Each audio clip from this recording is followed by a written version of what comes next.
Hi, I'm Lexi. Let's learn 10 types of sleep in English. Number 1. Nap. It means a short period of sleep, usually during the day, to rest or recover energy. Example, I always feel better after a 20-minute nap in the afternoon. Number 2. Power nap. It means a planned, short nap, about 10-20 minutes, to quickly boost energy and focus without getting too deep into sleep. Example, before my exam, I took a 15-minute power nap so I could think clearly. Number 3.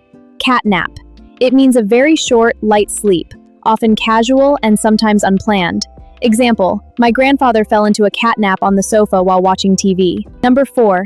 Siesta. It means a traditional afternoon nap, especially in hot countries, often after lunch. Example, in Spain, many people enjoy a siesta after lunch. Number 5. 40 winks. It's an idiom meaning a short nap, often used in a friendly or playful way.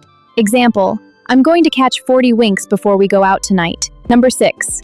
Coffee nap or nappuccino. It means a short nap taken right after drinking coffee, so the caffeine starts working just as you wake up, giving a stronger boost. Example, I took a coffee nap. I drank an espresso, then slept for 20 minutes, and woke up super focused. Number 7. Micro nap. It means a very short, intentional rest meant to refresh you without going into deep sleep. Example, between meetings, I took a 10-minute micro nap to clear my head. Number 8. Prophylactic nap or proactive nap.